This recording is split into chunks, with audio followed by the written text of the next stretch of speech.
Yes students, ગઈકાલે આપણે જોયું હતું કે બિંદુ આગળનું, અંતરાલ પરનું અને એના પ્રદેશ પરનું સાતત્ય, એ ત્રણ વસ્તુઓ મેં સમજાવી હતી. અને આજે દાખલા ગણતી વખતે આપણે બિંદુ આગળના સાતત્યને આપણે અમુક દાખલા ગણ્યા છે. હવે આપણે અંતરાલ ને પ્રદેશ પરના સાતત્ય વિશેની વાત કરીએ તો એના માટે જશે કે એક્ઝામ્પલ લખ્યું છે. શું વિધેય f of x બરાબર માનાંકમાં x સતત વિધેય છે. અહીંયા છે ને આપણને એટલે આ વસ્તુ ધ્યાન રાખવાની છે. આપણને અહીંયા પૂછ્યું છે સતત વિધેય. ગઈકાલે જે મેં તમને સમજાવ્યું છે એના પર થોડું ધ્યાન જો તમે આપશો, એટલે કે પ્રદેશ પરના સાતત્ય પરમાં મેં લખ્યું હતું કે જો વિધેય તેના વ્યાખ્યાયિત પ્રદેશના પ્રત્યેક બિંદુ આગળ સતત હોય તો વિધેય સતત વિધેય છે એવું કહેવાય. અહીંયા આપણને સતત વિધેય કહ્યું છે. અહીંયા છે ને આપણે જે આગળ એક એક્ઝામ્પલ જોયો હતો એવું સાઈડમાં પણ લખું છું અને તમને સમજાશે ફરક કેવી રીતે. આપણે એક એક્ઝામ્પલ આગળ આ જોયો હતો, f of x બરાબર માનાંકમાં x નું x બરાબર શૂન્ય આગળ સાતત્ય ચકાસ. આ આપણે આગળ જોઈ ગયા છીએ અને આ હમણાં આપ્યું છે. એમાં ફરક સમજવાનો છે, બંનેમાં સાતત્ય ચકાસવાનું છે. આમાં પણ આપણને લખ્યું છે કે x બરાબર 0 આગળ સાતત્ય ચકાસવાનો મતલબ ફક્ત x બરાબર 0 આગળ જ આપણે ચકાસવાનું છે. જ્યારે અહીંયા લખ્યું છે વિધેય f of x માનાંકમાં એક સતત વિધેય છે, અહીંયા આપણને સતત વિધેય છે એવું ચકાસવાનું કીધું છે. એનો મતલબ x ની જે કિંમતો માટે, એટલે કે f of x બરાબર માનાંકમાં x નો જે પ્રદેશ હોય એ પ્રદેશ પ્રત્યેક કિંમતો માટે આપણે અહીંયા આનું સાતત્ય ચકાસવાનું છે. એટલે અહીંયા આપણે કઈ રીતે કરવાનું છે, અહીંયા દાખલો આપણે કઈ રીતે ભાગ પડે એ આપણે જોઈશું. અહીંયા પહેલા તો આપણે એટલે અહીંયા હું ભૂસી નાખું છું. આ દાખલો ફક્ત x બરાબર 0 આગળ, એટલે ફક્ત x બરાબર 0 ની ડાબી બાજુ જમણી બાજુ x બરાબર 0 આગળનું મૂલ્ય એટલું જ આપણે ચકાસ્યું હતું. પણ અહીંયા આપણે સતત વિધેય છે કે નહીં એવું ચકાસવાનું આપણને કીધું છે. સતત વિધેય છે કે નહીં ચકાસવાનું એવું કીધું છે. એટલે આપણે અહીંયા આપણે શું કરવું પડશે, તો આપણે અહીંયા જે પ્રદેશમાં વ્યાખ્યાયિત છે પ્રદેશનો પ્રત્યેક x માટે આપણે અહીંયા ચકાસવું પડશે. અને કેવી રીતે ચકાસાય છે એ વસ્તુ હું અહીંયા લખું છું. કઈ રીતે? પહેલા તો આપણે f of x બરાબર, અને આપણને ખબર છે કે x એ કોઈ પણ વાસ્તવિક સંખ્યા માટે આ વિધેય વ્યાખ્યાયિત થાય. એટલે અહીંયા પ્રથમ તો આપણા પાસે f of x બરાબર માનાંકમાં x, એટલે અહીંયા માનાંક વિધેયની વ્યાખ્યા મુજબ આના પર બરાબર x લખાશે જો x is greater than equals to 0, અને આના બરાબર f of x બરાબર -x લખાશે જો x is less than 0. હવે અહીંયા આપણે શું કરવાનું છે? યસ, x બરાબર 0 આગળ આનું સમીકરણ બદલાય છે. શૂન્ય કરતા મોટું કિંમત હશે તો f of x બરાબર x લેવાનું છે. શૂન્ય કરતા નાની કિંમત હશે તો f of x બરાબર આપણે -x લેવાનું છે. અગેન પાછું હું એક અહીંયા સંખ્યા રેખા પર દોરું છું. ચલો, -ઇન્ફિનિટી થી +ઇન્ફિનિટી, અને જ્યાં આગળ ચેન્જ થાય છે એવું બિંદુ અહીંયા લખું છું. x બરાબર 0 આગળ અહીંયા ભાગ પડે છે. આ બાજુ કેવા હશે? x less than 0, અને આ કેવા હશે? x greater than 0. x less than 0 માટે આપણા પાસે વિધેય f of x બરાબર -x થશે. અહીંયા x greater than 0 માટે f of x બરાબર આપણા પાસે x થશે. આટલી વસ્તુ થશે. એના સિવાય x is greater than equals to 0, એનો મતલબ x બરાબર 0 પણ આમાં સમાવેશ થઈ ગયો છે. એટલે અહીંયા આપણે f of 0 માટે આ સૂત્ર વાપરીશું, 0 થશે, કોઈ વાંધો નથી. અથવા તો આના માટે આપણે આ જ વાપરીશું, f of x બરાબર x વાળું સમીકરણ આપણે વાપરીશું. આ આપણે જસ્ટ લખવા ખાતર લખીએ આટલું છે. હવે અહીંયા ચકાસણીની વાત હતી. આગળ જે દાખલો જોયો એમાં આપણને x બરાબર 0 માટેનું આપણને સાતત્ય ચકાસવાનું કીધું, પણ અહીંયા વિધેય સતત છે કે નહીં, એટલે કે એના આખા પ્રદેશ પર. અહીંયા x ની કિંમત કઈ છે તો કે -ઇન્ફિનિટી થી +ઇન્ફિનિટી, આખી કોઈ પણ વાસ્તવિક સંખ્યા. એટલે અહીંયા આ બધી જ વસ્તુઓ માટે ચકાસણી કરવાની થશે. એ બધી જ વસ્તુઓ માટે ચકાસણી કરવાની થશે. એટલે એમાં એ વસ્તુનું ધ્યાન રાખવાનું, જે વિધેયનું સમીકરણ છે ક્યાં બદલાય છે એ જ વસ્તુ ધ્યાન રાખવાનું છે. x ની આજુબાજુની કિંમત માટે બદલાય છે. જો x ટેન્સ ટુ 0 માઇનસ એટલે x લેસ ધેન 0 હશે તો f ઓફ x બરાબર -x આવશે. x ટેન્સ ટુ 0 પ્લસ એટલે કે x ગ્રેટર ધેન 0 હશે તો f ઓફ x બરાબર x થશે. એટલે અહીંયા x ની આજુબાજુ પણ એના સિવાય વ્યાપક રીતે જો કોઈ પણ કિંમત અહીંયા લઈશું x લેસ ધેન 0 એટલે કે x ને હું કોઈ ઋણ સંખ્યા તરીકે લઉં છું, 0 સિવાયની કોઈ પણ ઋણ સંખ્યા, એટલે અહીંયા હોઈ શકે, અહીંયા હોઈ શકે, અહીંયા કોઈ પણ જગ્યાનું. તો આ જો સપોઝ આ સંખ્યા હું લઉં છું અહીંયા, તો આની ડાબી બાજુ અને આની જમણી બાજુ આ બે બાજુ સમીકરણ આ જ રહેશે કે બદલાશે? તો કે સમીકરણ એનું એ જ રહેશે. યસ, તમે આ સંખ્યા લો, આ નહીં, ચલો આ સંખ્યા લો, આ કોઈ ઋણ સંખ્યા છે અહીંયા, તો એની પણ ડાબી બાજુ અને જમણી બાજુ સમીકરણ આ જ રહેશે કે બદલાશે? તો સમીકરણ આ. એટલે વ્યાપક રીતે જો હું x નું મૂલ્ય કોઈ ઋણ મૂલ્ય લઈશ, એટલે 0 સિવાયનું જો ઋણ મૂલ્ય લઈશ તો બધા માટે મારા પાસે સમીકરણ આ જ આવશે, સમીકરણ બદલાશે નહીં. અને એની ડાબી બાજુ કે જમણી બાજુ એટલે કોઈ બી x જો ઋણ સંખ્યા હશે તો એની ડાબી કે જમણી બાજુ સમીકરણ આ જ રહેશે. એ જ રીતે અહીંયા આપણે જમણી બાજુ વિચારીએ, ધારો કે આપણે x નું મૂલ્ય કોઈ ધન લઈએ છીએ, ધન એટલે કે ઇઝ નોટ ઇક્વલ્સ ટુ 0 અને કોઈ ધન મૂલ્ય લે, એ અહીંયા હોઈ શકે, અહીંયા હોઈ શકે, અહીંયા કોઈ પણ જગ્યાએ હોઈ શકે, આની વચ્ચે પણ ગમે ત્યાં હોઈ શકે. પણ જસ્ટ સમજણ માટે હું આને થોડું દૂર દૂર લખું છું. જો આપણે કોઈ મૂલ્ય અહીંયા લઈએ છીએ, કોઈ ધન મૂલ્ય, તો એની ડાબી બાજુ કે જમણી બાજુ જો મારે સમીકરણ લાગુ પાડવું હશે તો આ જ લાગુ પડશે કે બીજું લાગુ પડશે? તો કે આ જ f ઓફ x બરાબર x. ધારો કે x બરાબર 1 લઉં છું, x બરાબર 1 એટલે કોઈ ધન સંખ્યા લીધી, ધન 1 ની ડાબી બાજુ x tense two 1 minus x tense two 1 plus, બંને કિસ્સામાં મૂલ્ય તો ધન જ રહેશે અને સમીકરણ f ઓફ x બરાબર x જ વપરાશે, એટલે બદલાશે નહીં. એ જે તમે જો સપોઝ x બરાબર 2 લો છો, તો x બરાબર 2 લઉં છું તો x ટેન્સ ટુ 2 પ્લસ કે x ટેન્સ ટુ 2 માઇનસ, બેની ડાબી બાજુ કે જમણી બાજુ x નું મૂલ્ય ધન જ રહેશે, x નું મૂલ્ય ધન રહેશે એટલે કે x ગ્રેટર ધેન 0 રહેશે અને f ઓફ x બરાબર x. એટલે અહીંયા આપણે વ્યાપક રીતે એવું વિચારી શકીએ કે x નું મૂલ્ય કોઈ પણ ધન મૂલ્ય હશે, 0 સિવાયનું કોઈ પણ ધન મૂલ્ય હશે તો એના માટે હંમેશા સમીકરણ f ઓફ x બરાબર x રહેશે. હા, x બરાબર 0 રહેશે ત્યારે બદલાય છે. એટલે x બરાબર 0 માં જો x ટેન્સ ટુ 0 માઇનસ એટલે કે x લેસ ધેન 0 હોય તો f ઓફ x બરાબર -x આવે, અને x ટેન્સ ટુ 0 પ્લસ એટલે કે x ગ્રેટર ધેન 0 હોય તો x બરાબર ત્યાં x ધન થાય છે એટલે f ઓફ x બરાબર ત્યાં સમીકરણ બદલાય. ત્યાં આપણે ડાબી બાજુ જમણી બાજુ એક અલગ વિચારવું પડે. પણ જો x નું મૂલ્ય કોઈ પણ ઋણ સંખ્યા હોય તો f ઓફ x બરાબર હંમેશા x આવશે, -x આવશે, અને x નું મૂલ્ય કોઈ ધન સંખ્યા હોય તો હંમેશા f ઓફ x બરાબર x મૂલ્ય આવશે. એટલે અહીંયા આપણે શું કરવાનું, આખા પ્રદેશ પર એટલે પહેલું અહીંયા વિચારવાનું, ધારો કે કોઈક c belongs to R તથા c less than 0 માટે c એ આપણે કોઈ વાસ્તવિક સંખ્યા લીધી અને c less than 0, c less than 0 અમે જે લખ્યા છે ને બધા કોઈ પણ બધા જ બિંદુ આવી જાય વ્યાપક રીતે, કારણ કે આ બધા માટે સમીકરણ એક જ વિચારીશ.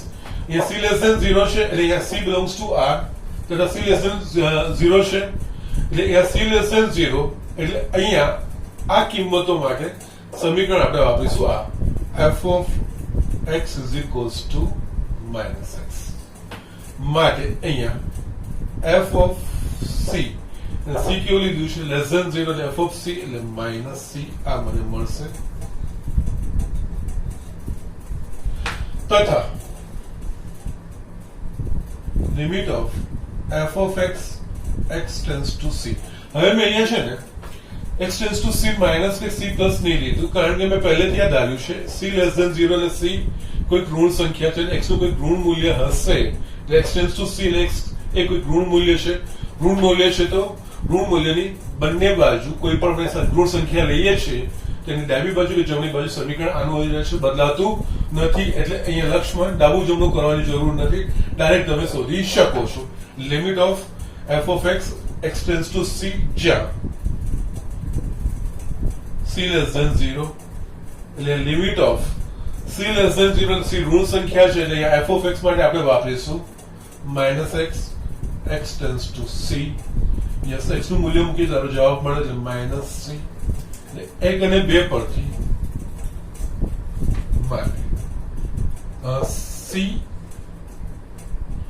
belongs to R તથા C less than 0 માટે limit of f of x tends to C is equals to minus C is equals to f of C થાય માટે f of x is equals to માનાંકમાં x a x less than 0 માટે સતત વિધેય છે m કહેવાય. આ વસ્તુ આપણે તમારે સમજો. અહીંયા આપણે આખા પ્રદેશ પર વિચારો એટલે આખા પ્રદેશ પર અલગ અલગ તો આ રીતે અસંખ્ય સંખ્યાઓ થાય, પણ આવી રીતે આપણે વ્યાપક સ્વરૂપ તરીકે વિચારી શકીએ જ્યાં આપણે બદલાય છે એ, અને જ્યાં સમીકરણ નથી બદલાતું એ આખું ભેગું લઈ લીધું. લેસ ધેન 0 માટે સમીકરણ બદલાશે નહીં એટલે આખું મેં સળંગ લઈ લીધું. અહીંયા એ જ રીતે બીજું ધારો કે C belongs to R તથા C greater than 0 માટે. એટલે હવે અહીંયા મેં કોઈક C એવું લીધું છે કે જે ધન સંખ્યા છે. ધન સંખ્યા આની જમણી બાજુનું બધું છે, આના સિવાયનું x બરાબર 0 છે જમણી બાજુનું બધું છે. એટલે આના માટે C greater than 0 છે એટલે આના માટે f of x બરાબર આપણે કયું સૂત્ર વાપરીશું? x is greater than equals to, એટલે આ સૂત્ર f of x અને કોઈ પણ C belongs to R, C greater than 0 માટે f of C is equals to C આ સૂત્ર મુજબ એ આપણા પાસે થશે. તેમજ તથા limit of f of x tends to C જ્યાં C greater than 0. અહીંયા આ ફરક છે. C greater than 0 લખ્યો છે એટલે કે અહીંયા C મેં લીધું છે એ છે C નું જમણી બાજુનું કે ડાબી બાજુનું એવું નથી, કારણ કે કોઈ પણ ધન મૂલ્ય હશે, x ના કોઈ પણ ધન મૂલ્ય, આ બધા મેં બતાવ્યા એની ડાબી બાજુ કે જમણી બાજુ સમીકરણો એના જે છે બદલાતા નથી. એટલે અહીંયા આ C greater than 0 વ્યાપક રીતે હું 1 2 1.5 2 2.5 3 એવું કોઈ પણ એક વ્યાપક રીતે મેં સંખ્યા લઈ લીધી એવું કહેવાય. એટલે એના માટે આ વસ્તુ, અને દરેક કોઈ પણ કિંમત હશે આમાંથી તો એમાં ડાબી બાજુ કે જમણી બાજુ અહીંયા સમીકરણ બદલાશે નહીં. એટલે limit of f of x tends to C is equals to limit of, આના માટે આપણે લખીશું x tends to C, અહીંયા કિંમત મૂકીશું એટલે C એટલે માટે અહીંયા C belongs to R તથા C greater than 0 માટે limit of f of x tends to C is equals to f of C માટે f of x is equals to માનાંકમાં x a x greater than 0 માટે સતત વિધેય છે m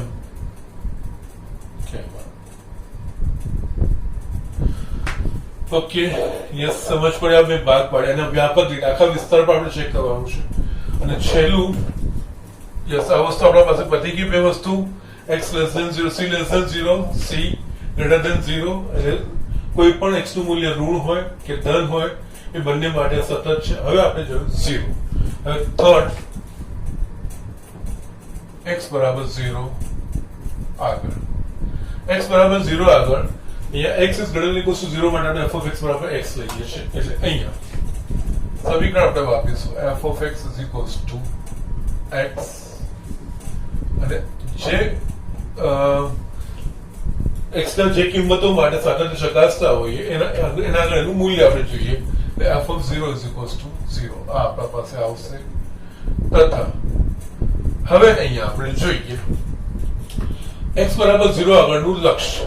હવે અહીંયા x બરાબર 0 આગળ લક્ષ્ય માટે x ની ડાબી બાજુ અને x ની જમણી બાજુ યસ સમીકરણ બદલાય છે એટલે ડાબી બાજુ જમણી બાજુનું લક્ષ્ય કરવું પડશે. Limit of f of x tends to 0 minus, એટલે કે x less than 0 is equals to limit of minus x tends to 0 minus is equals to minus 0 માટે limit of f of x tends to 0 minus is equals to 0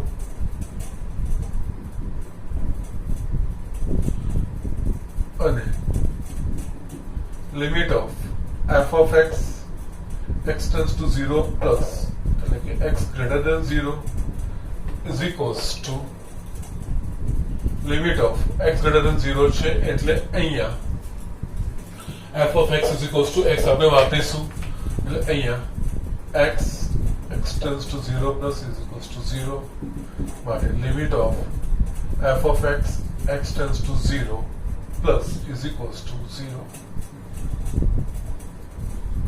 6 અને 7 પરથી x બરાબર 0 આગળનું ડાબી બાજુનું લક્ષ અને જમણી બાજુનું લક્ષ બંને શૂન્ય છે સમાન છે માટે limit of f of x tends to 0 is equals to 0 તથા limit of f of x tends to 0 is equals to 0 is equals to કોના જેટલું છે તો કે f of 0 જેટલું છે માટે f of x is equals to mod x a x બરાબર 0 આગળ સતત વિધેય છે માટે છેલ્લું કન્ક્લુઝન x less than 0 માટે સતત છે x greater than 0 માટે સતત છે અને x બરાબર 0 આગળ પણ સતત છે એટલે બધી જ વાસ્તવિક સંખ્યાઓ માટે સતત છે માટે f of x is equals to માનાંકમાં x એ આ પર સતત વિધેય છે એમ કહેવાય આ વસ્તુ સમજવાની છે અગેન એક વખત પાછું આ વસ્તુ તમને બતાવી દો જસ્ટ થોડું આપણે વ્યાપક રીતે ગયા છીએ એટલે જે અત્યાર સુધી કર્યું હતું એ જે આગળ દાખલો જોયો તેમાં f of x બરાબર માનાંકમાં x નું x બરાબર 0 આગળ સાથે ચકાસો એમાં ફક્ત આટલો જ ભાગ એ x બરાબર 0 આગળનું સાથે ખાલી ફક્ત આટલો જ ભાગ બીજું કંઈ જ નહીં અને આ જ વસ્તુ આપણે કરી હતી x બરાબર 0 આગળ એ વિધેયનું મૂલ્ય x બરાબર 0 આગળના લક્ષનું અસ્તિત્વ અને લક્ષનું મૂલ્ય અને વિધેયનું મૂલ્ય સમાન છે કે નહીં ચકાસે સતત છે કે નહીં એ બતાવ્યું આપણે પણ અહીંયા આપણને સતત વિધેય છે એવું પૂછ્યું છે સતત વિધેય છે એનો મતલબ એના પ્રદેશ પર એટલે કે x ની જે કિંમતો માટે આ વિધેય વ્યાખ્યાયિત હોય બધી જ કિંમતો માટે સતત છે કે નહીં ચકાસવાનું આવે જરૂર નથી કે દરેક જો સતત હોય પણ શકે ના પણ આપણે ચકાસવાનું હોય એટલે અહીંયા આપણે મેં વિધેય લખ્યું x ની કિંમતો પ્રમાણે વિધેયનું આપણે જે માનાંકો લખીએ છીએ એ મેં વાસ્તવિક અહીંયા આખા પ્રદેશ માટેનું એટલે કે આ અને પ્રદેશ વાસ્તવિક સંખ્યાનો ગણ છે એના માટેની મેં અહીંયા સંખ્યા રેખા દોરી નાખી x ના જે મૂલ્ય આગળ સમીકરણ બદલાય છે ત્યાં આગળ મેં સંખ્યા રેખાના ભાગ પાડ્યા સંખ્યા રેખાના ભાગ પાડીને x less than 0 x greater than 0 અને x બરાબર 0 આવો ભાગ પડ્યા હવે આપણે જોઈએ કે x less than 0 માટે f of x બરાબર -x અહીંયા આપણે જે સાતત્ય ચકાસવાનું છે એના પ્રદેશ પર ચકાસવાનું છે એટલે કે આખી વાસ્તવિક સંખ્યા માટે એટલે અહીંયા સમીકરણ જ્યાં નથી બદલાતું એ વસ્તુ મેં પહેલા ભાગો વાપર્યા સમીકરણ ક્યાં નથી બદલાતું કે x નું મૂલ્ય કોઈ ઋણ સંખ્યા હશે ને તો બધા માટે f of x બરાબર માઇનસ ઋણ સંખ્યા આવશે ત્યાં સમીકરણ બદલાશે નહીં એટલે વ્યાપક રીતે મેં ઋણ સંખ્યા લીધી કોઈ c એવું લીધું કે જે ઋણ છે વાસ્તવિક સંખ્યા છે અને ઋણ છે એવું લઈ લીધું એટલે બધા માટે અહીંયા c કોઈ પણ લઈશું અહીંયા કોઈ પણ c વાસ્તવિક સંખ્યા લઈશ કે જે ઋણ છે તેના માટે f of x બરાબર -x એટલે વ્યાપક રીતે f of c કારણ કે c ઋણ છે f of c is equals to - એવો જવાબ આવશે અને અહીંયા કોઈ પણ x નું મૂલ્ય ઋણ હશે તો એના માટે જો લક્ષ શોધવાનું આવશે તો લક્ષ શોધવા માટે ડાબી બાજુનું લક્ષ જમણી બાજુનું લક્ષ અને એના માટે ખાસ જે મહત્વનું હોય છે જે મૂલ્ય માટે આપણે લક્ષ શોધવાના હોય ને ડાબી બાજુ જમણી બાજુના એના સૂત્રો બદલાય છે કે એના એ જ છે એ વસ્તુનું આપણે ધ્યાન આપવાનું હોય છે અહીંયા કોઈ બી ઋણ મૂલ્ય માટે અહીંયા બદલાતું નથી સમીકરણ એનું એ જ રહેશે એટલે સીધું આપણે શોધી કાઢ્યું ને આપણે ચકાસ્યું એટલે આના પરથી c કોઈ ઋણ હોય તો એના બિંદુ આગળનું લક્ષ વિધેયના તે બિંદુના એ c બરાબર c ના મૂલ્ય જેટલું થાય છે -c બતાવ્યું એટલે કોઈ પણ ઋણ મૂલ્ય હશે તેના માટે સતત છે એ જ રીતે ધન મૂલ્ય એટલે જ્યાં પહેલા સમીકરણ નથી બદલાઈ લીધા છેલ્લે x બરાબર 0 સમીકરણ બદલાય છે ત્યાં ડાબી જમણું કરીને મેં એક કરીને બતાવ્યું ધ્યાનથી જોઈ લેજો બીજા બી એક બે દાખલા આપણે જોઈશું એટલે તમને ખ્યાલ આવશે અને અહીંયા જસ્ટ જોવું પણ હોય તો એક માનાંકમાં x નો આલેખ કેવો થાય તો અહીંયા દોરું છું 0x આ આપણો માનાંકમાં x is equal f of x બરાબર માનાંકમાં x નો આલેખ સતત છે કે નહીં સળંગ છે કે નહીં સળંગ છે એ રીતે પણ આપણે આવી રીતે નથી બતાવવાનું આપણે ગાણિતિક રીતે બતાવવાનું છે એટલે આ તો જસ્ટ આપણે બધી મહેનત કરી તો શું છે એકચ્યુઅલી આનો ગ્રાફ ખબર તો આ વસ્તુનો અંદાજો પણ ઘણી વાર આવી જતો હોય, પછી આપણે એને લખીને બી બતાવવાનું હોય છે, ગાણિતિક રીતે કંઈક બતાવવાનું છે, એટલું જ હોય છે. વ્યવસ્થિત જોઈ લેજો આ દાખલા, અને દાખલામાં આ વસ્તુનું ધ્યાન રાખજો, ક્યાં આગળ પ્રદેશ માટે સાતત્ય શોધવાનું છે અને ક્યાં આગળ બિંદુ આગળ શોધવાનું છે, ક્યાં આગળ કોઈક અંતરાલ પર શોધો. અંતરાલમાં બી અમુક આવશે, આપણે જોઈશું, જેમ જેમ આવશે દાખલા તમને બતાવતો જઈશ. નેક્સ્ટ આપણે હવે આપણે બીજા એક્ઝામ્પલ જોઈ લઈએ. અહીંયા વિધેય f of x is equals to x cube plus x square minus 1 ના સાતત્યની ચર્ચા કરો. એટલે અહીંયા તમને છે ને એક્ઝામ્પલ પરથી ખબર પડવી જોઈએ સાતત્ય બિંદુ આગળનું છે કે પ્રદેશ પરનું છે. અહીંયા આપણે કોઈ બિંદુ એવું દર્શાવ્યું નથી કે કોઈ બિંદુઓ માટે અલગ અલગ રીતે આપણે લખેલું નથી. અહીંયા સાતત્ય ચર્ચવાનું છે એટલે અહીંયા વ્યાપક રીતે ચર્ચ, વ્યાપક રીતે કે પ્રદેશ પર. f of x is equals to x cube plus x square minus 1 એ શું છે? તે બહુપદી વિધેય છે. બહુપદી વિધેય એ કોઈ પણ વાસ્તવિક સંખ્યા માટે વ્યાખ્યાયિત હોય. એટલે અહીંયા બહુપદી વિધેય કોઈ પણ x belongs to r માટે વ્યાખ્યાયિત હોય. હવે આપણે અહીંયા જોવાનું, એટલે કે અહીંયા વ્યાપક રીતે આપણે x belongs to r માટે આના સાતત્યની ચર્ચા કરવાની. હવે હું જે સવાલ પૂછું છું એ, જો x એ કોઈ પણ વાસ્તવિક સંખ્યા હોય તો એ બધી જ વાસ્તવિક સંખ્યાઓ માટે સમીકરણ આ જ વાપરીશું કે અલગ અલગ? લાઈક જસ્ટ હજુ બી તમને એક્ઝામ્પલ આપું. ધારો કે x બરાબર -1 લો તો સમીકરણ હું આ જ વાપરીશ કે બીજું કોઈ સમીકરણ વાપરીશ? તો કે આમાં x બરાબર -1 મૂકીશ ને જે આવશે જવાબ એ f of -1.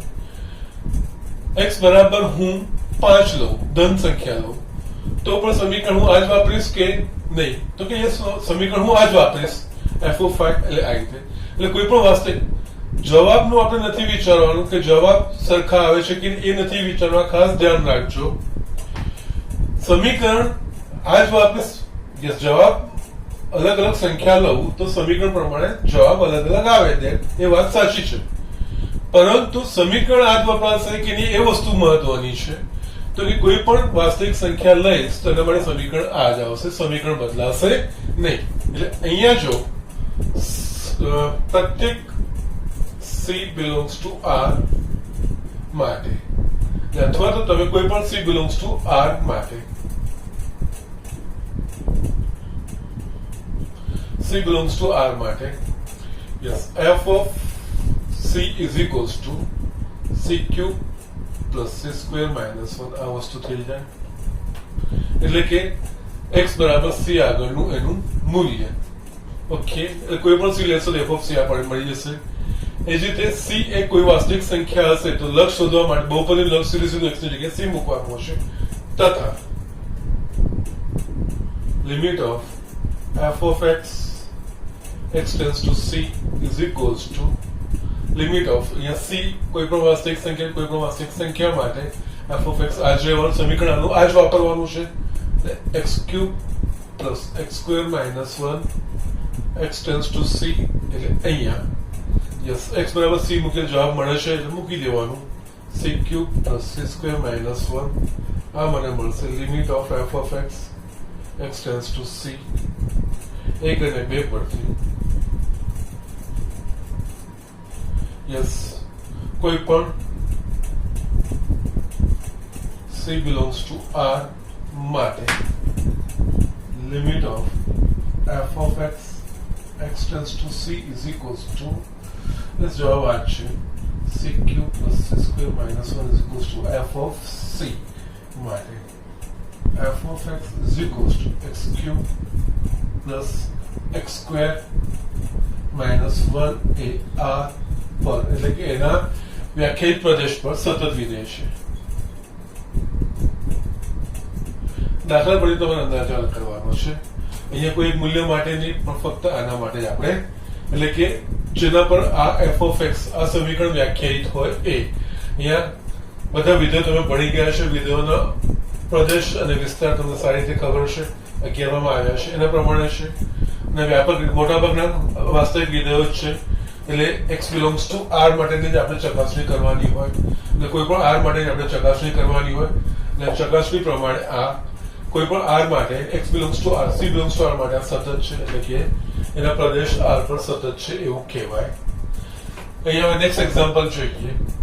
શૂન્યતર x માટે અહીંયા શૂન્યતર x માટે એટલે કે x નું મૂલ્ય શૂન્ય સિવાયનું હોય f of x is equal to 1 by x ના સાતત્યની ચર્ચા કરો એટલે અહીંયા આપણે શું આપ્યું છે f of x is equal to 1 by x x is not equal to શૂન્યતર x એટલે કે x is not equal to 0 એવું આપણને કહી દીધું છે okay now x is not equal to 0 એટલે x એ શૂન્ય સિવાયની કોઈ બી કિંમત હોય તો f of x બરાબર 1 by x વ્યાખ્યાયિત થાય કે ના યસ થાય x એ શૂન્ય સિવાયની કોઈ બી કિંમત જો મૂકશો એટલે આપણને એનો જવાબ મળશે ઓકે અને x ની શૂન્ય સિવાયની કોઈ પણ કિંમત હશે તો એના માટે f of x બરાબર સમીકરણ 1 by x જ વપરાશે બદલાશે નહીં અને શૂન્ય સિવાયની કિંમત એટલે આપણને કોઈક ને કોઈક જવાબ તો મળે જ એટલે અહીંયા આ રીતે આપણે લખી શકીએ કોઈ પણ c belongs to r c is not equals to 0 માટે f of c બધા માટે એનું એ સમીકરણ આવશે એ જવાબ c નું મૂલ્ય બદલાશે એ પ્રમાણે જવાબ બદલાશે પણ સમીકરણ તો આ જ વાપરવાનું આવશે એટલે એના પ્રમાણે આપણને કિંમતો પણ એ પ્રમાણે સમીકરણ પ્રમાણે જ આવશે એટલે f of c is equals to 1 by c એ આપણને કોઈ જવાબ મળશે જ કારણ કે c is not equals to 0 છે તથા limit of f of x x tends to c is equals to અહીંયા c કોઈ પણ વાસ્તવિક સંખ્યા છે એની ડાબી બાજુ કે જમણી બાજુ તમે લોશો એટલે કે સમીકરણ આપણે એનું જ સમીકરણ બીજું વાપરવાનું આવશે નહીં સમીકરણ એનું એ જ રહેશે એટલે 1 by x x tends to c c એ શૂન્ય સિવાયની કોઈ પણ કિંમત છે c નું મૂલ્ય જો અહીંયા મૂકીશું તો આપણને કોઈ નિશ્ચિત જવાબ મળશે તો આપણે અહીંયા 1 by c માટે અહીંયા 1 અને 2 પરથી કોઈ પણ c belongs to r તથા c is not equals to 0 માટે limit of f of x x tends to c is equals to 1 by c is equals to f of c x બરાબર c આગળના લક્ષનું મૂલ્ય વિધેયના x બરાબર c આગળના મૂલ્ય જેટલું જ થાય છે માટે f of x is equals to 1 by x A શૂન્યતર x માટે સતત વિધેય છે એમ કહેવાય યસ અહીંયા હવે જો હું થોડુંક આમાં ચેન્જ કરું એટલે આમાં ચેન્જ કરું એટલે ચેન્જ કઈ રીતે કરું એ વસ્તુ તમને હું બતાવું ધારો કે અહીંયા છે ને શૂન્યતર x ના આપે યસ વિધેય f of x આટલું જ આપે આ કાઢી નાખે વિધેય f of x is equal to 1 by x ના સાતત્યની ચર્ચા કરો એટલે અહીંયા જ્યારે જો એવું આપેલું હોય વિધેય f of x is equal to 1 by x ના સાતત્યની ચર્ચા કરો તો અહીંયા છે ને સાઈડમાં લખું છું પછી એને ભૂસી નાખું છું એટલે અહીંયા વિધેય f of x is equal to 1 by x આ ભૂલી જાઓ વિધેય f ના સાતત્ય એટલે ત્યારે આપણે પછી બધી જ x ની વાસ્તવિક કિંમતો માટે આપણે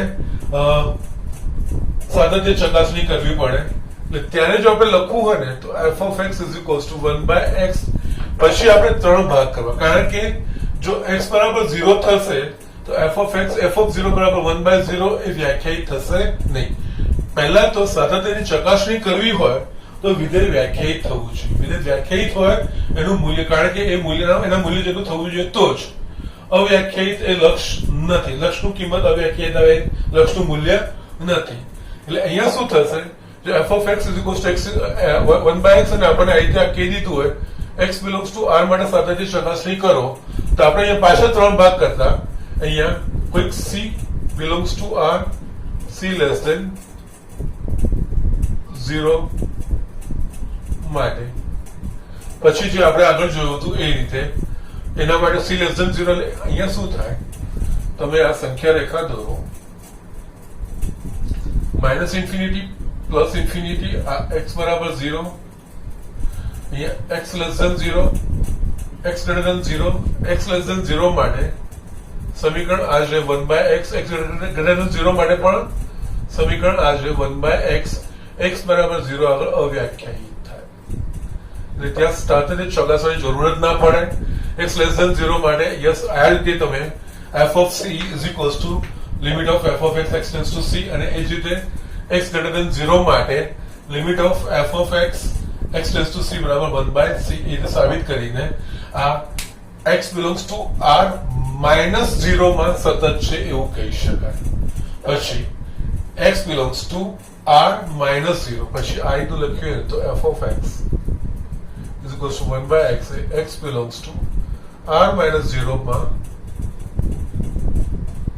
સતત છે એમ કહેવાય.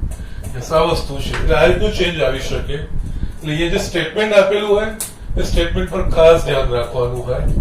અહીંયા શૂન્યતર x કહી દીધું છે એટલે અહીંયા x નું મૂલ્ય આપણે શૂન્ય સિવાયની કિંમત લેવાની છે. અને કોનું સાતત્ય ચકાસવાનું છે કે આ વિધેયનું સાતત્ય ચકાસવાનું છે. f of x બરાબર 1 by x નું f of x is equals to 1 by x જો શૂન્ય સિવાયની કોઈ પણ કિંમત હોય તો એના માટે f of x વ્યાખ્યાયિત થાય. એટલે x બરાબર 0 સિવાયની કિંમત માટે વ્યાખ્યાયિત છે એટલે વ્યાખ્યાયિત થઈ ગયું. અને શૂન્ય સિવાયની કોઈ પણ કિંમત હશે એના માટે સમીકરણ આ જ રહેશે. એટલે c એ 0 સિવાયની કોઈ પણ વાસ્તવિક કિંમત લઈ લીધી એટલે એના માટે f of c is equals to 1 by c. અને અહીંયા આપણે જોયું કે જે કે લઈએ એ દરેક માટે સમીકરણ એનું એ જ રહેશે. એટલે ડાબી જમણી બાજુમાં સમીકરણ એના એ જ રહેતા હોય છે, બદલાતા નથી. એટલે લક્ષ પર સીધા ડાયરેક્ટ શોધી કાઢવા અને એ રીતે તમે આ જવાબ શોધી કાઢો. ઓકે, છેલ્લું એક્ઝામ્પલ આપણે અહીંયા લઈએ, આ ત્રીજું.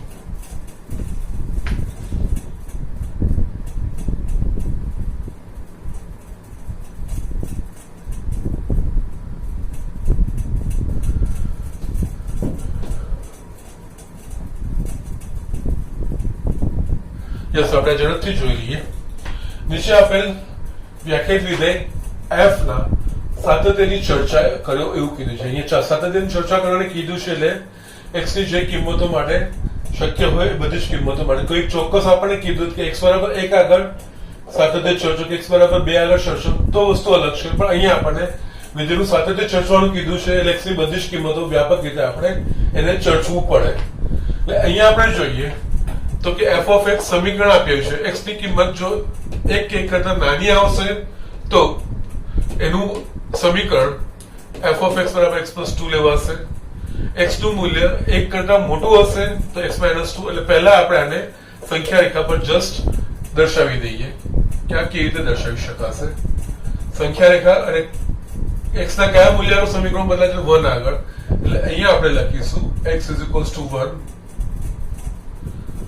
minus infinity to plus infinity. x less than 1 નહીં 0 નહીં x less than 1 અને આ થશે x greater than 1 x less than equals to 1 માટે એટલે આ ભાગમાં f of x is equals to x plus 2. આ ભાગમાં f of x is equals to x minus 2 આ વસ્તુ થશે. તથા x બરાબર 0 માં x બરાબર 1 માટે આપણે f of x is equals to x plus 2 જ વાપરીશું. ઓકે, કારણ કે x less than equals to 1 માટે x plus 2 વાપરવાનું છે. એટલે હવે જો આપણે ચકાસણી કરવાની થશે તો અહીંયા આપણે જોઈએ x નું મૂલ્ય 1 કરતા નાનું હશે એટલે 1 કરતા નાનું કોઈ પણ મૂલ્ય હશે અહીંયા આ બાજુ ગમે તે એ બધા જ માટે સમીકરણ f of x બરાબર x plus 2 રહેશે. એટલે એ બધાને આપણે વ્યાપક રીતે કોઈ c less than 1 એવું આપણે લઈ લેવાનું અને c belongs to r less than 1 less than 1 to minus infinity સુધીનું કોઈ પણ આવી જાય. એ જ રીતે જમણી બાજુમાં કોઈ c greater than 1 લઈએ તો અહીંયા કોઈ બી ધન સંખ્યા લઈશું x બરાબર ધન હશે અહીંયા કોઈ પણ તેના માટે ડાબી જમણા માટે સમીકરણ એના જ એટલે બધાને વ્યાપક રીતે આપણે આ વસ્તુ વાપરી શકીએ. હા, x બરાબર 1 માટે વિચારીશું ત્યારે અલગ પડે છે. x બરાબર 1 માં ડાબી બાજુ x tends to 1 minus એટલે x less than 1 માટે f of x બરાબર x plus 2 થશે અને x tends to 1 plus એટલે કે x greater than 1 માટે f of x બરાબર x minus 2 થશે. ત્યારે આપણે વિચારવાનું રહેશે. ઓકે, ત્યાં બદલાય છે ત્યાં આપણે ડાબી બાજુ જમણી બાજુ અલગ અલગ વિચારવું પડશે. બાકી બધામાં વ્યાપક રીતે જશે. એટલે અહીંયા 3 ભાગ થશે. પહેલું યસ કોઈક c belongs to r તથા c less than 1 માટે c એ કોઈક વાસ્તવિક સંખ્યા છે અને 1 કરતા નાની છે. આનો અર્થ આવો થાય.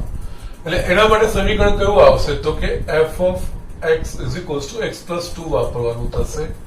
અને આ c કોઈ પણ કિંમત છે 1 કરતા નાની છે વાસ્તવિક છે બધા માટે સમીકરણ આ જ હશે. c કોઈ પણ હશે એના માટે સમીકરણ આ જ વપરાશે. એટલે f of c સી એવી વાસ્તવિક સંખ્યા એક કરતા નાની છે અને દરેક માટે આ સમીકરણ આ જ વપરાશે F of she is equals to C plus 2 તથા યસ કોઈ પણ બિંદુ લઈશું તેની ડાબી બાજુ જમણી બાજુ સમીકરણ આનું આ જ વપરાય છે એટલે ડાબી બાજુ જમણી બાજુ કરવાની જરૂર નથી સી આગળનો આપણે લક્ષ શોધીએ તો limit of F of x x tends to C limit જ્યાં સી લેસ ધેન 0 એવું છે સી એટલે ઋણ છે એવું થાય લિમિટ એટલે એફ ઓફ એક્સ ઋણ માટે આપણા પાસે x plus 2 x tends to C જવાબ મૂકીશ એટલે આપણને એક્સ બરાબર જવાબ મળી જશે એટલે માટે અહીંયા limit of F of x yes હજુ બી થઈ જાય છે હમણાં થોડીક લખવામાં ધ્યાન રાખવાનું છે માટે સી બિલોંગ્સ ટુ આર તથા સી લેસ ધેન 1 માટે limit of F of x x tends to she is equals to c plus 2 is equals to f of c માટે f a x less than 1 માટે સતત વિધેય છે એમ કહેવાય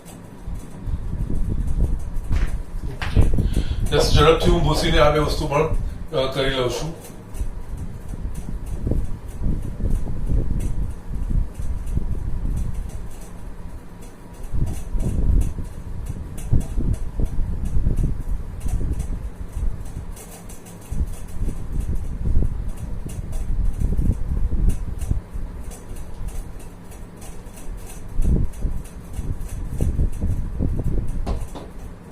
yes અહીંયા આપણે એક્સટેન્શન જ લઉં છું અહીંયા બીજો પાર્ટ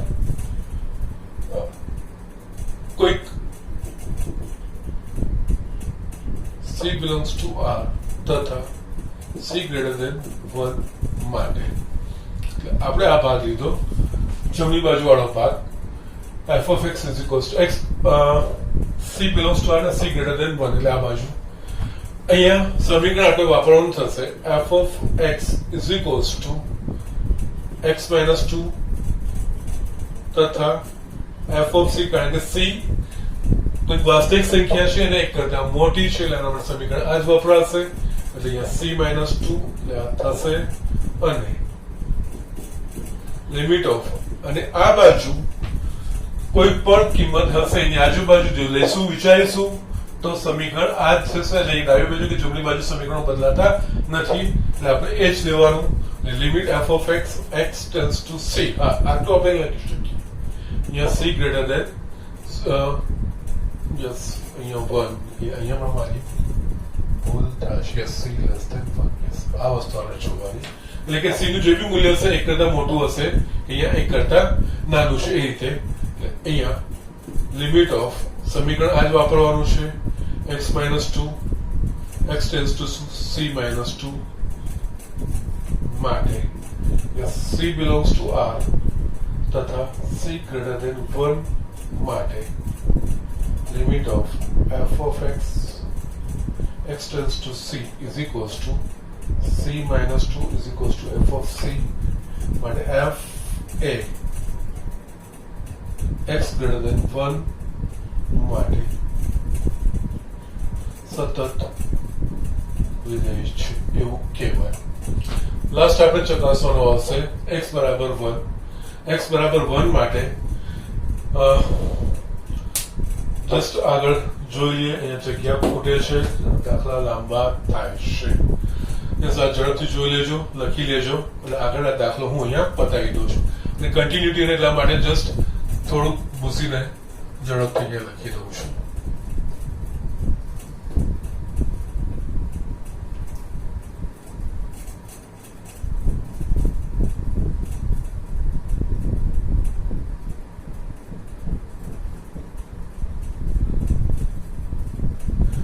લાસ્ટ જે આપણા પાસે બાકી રહેશે એ ત્રીજું x બરાબર 1 આગળ યસ x બરાબર 1 આગળ આપણે આ ચકાસવાનું થશે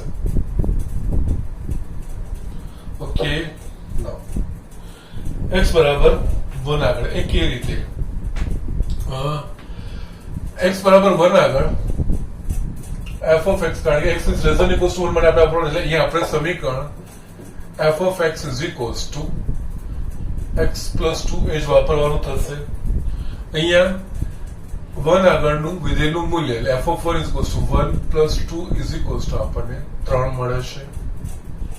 ઓકે, નાઉ આનું x બરાબર 1 આગળનું વિધેયનું મૂલ્ય આપણે f of 1 f of c ચકાસી શોધી કાઢ્યું. હવે અહીંયા આ મૂલ્ય એ x બરાબર 1 આગળના લક્ષના મૂલ્ય જેટલું થાય છે એ ચકાસ તો જ સતત કહેવાય, બાકી નહીં.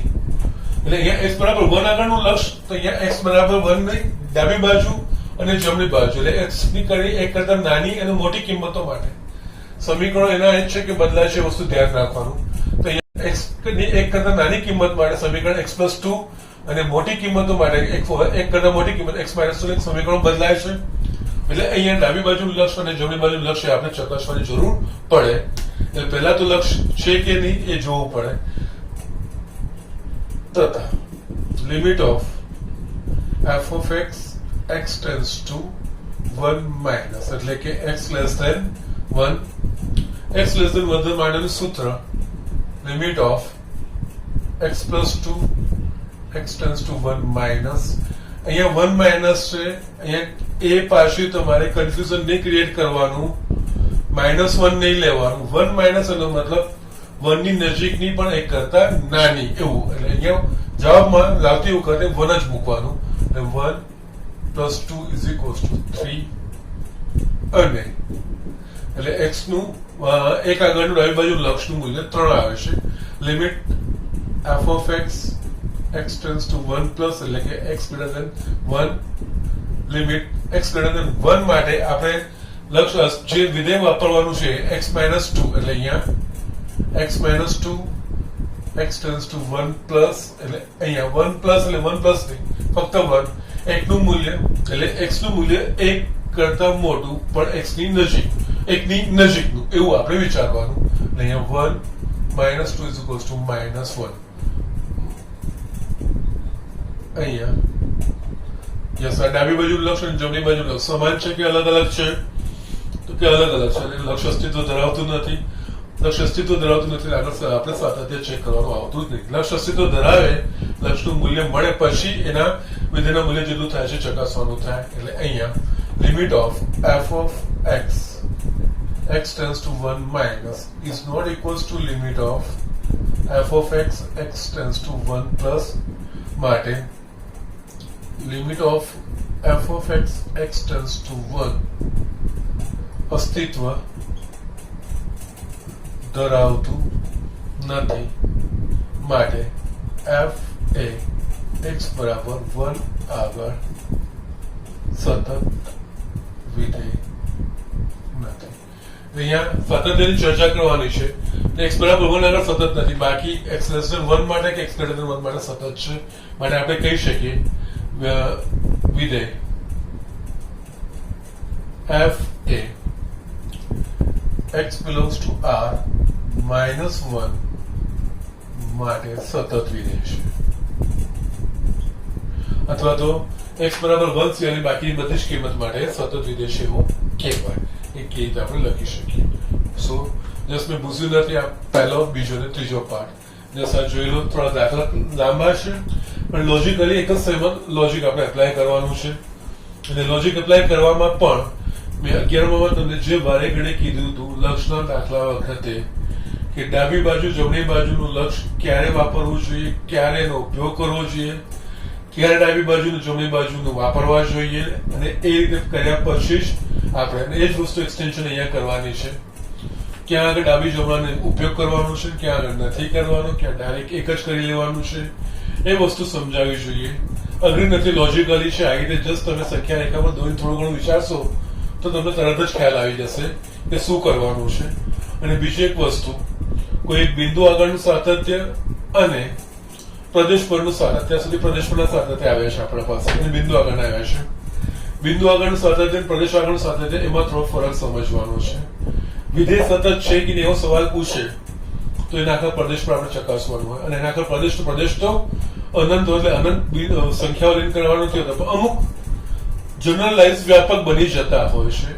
એની જે x ની કિંમતો હોય છે એ x ની અમુક કિંમતો માટે સમીકરણો વ્યાપક છે. એ રીતે કે અહીંયા x લેસ ધેન 1 એટલે x ની એક કરતા નાની કિંમતો માટે આ બધા માટે સમીકરણ f of x બરાબર x plus 2 વ્યાપક બની ગયું.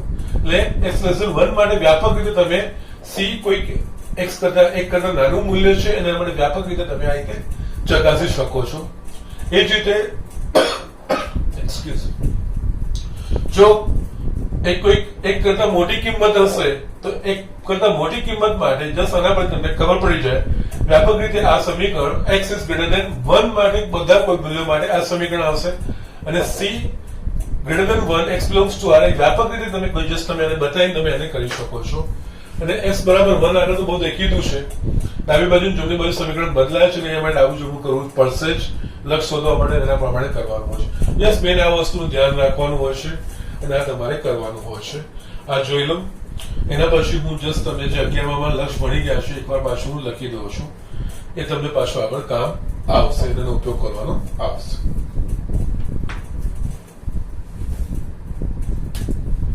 યસ પ્રમાણિત લક્ષો હું લખું છું.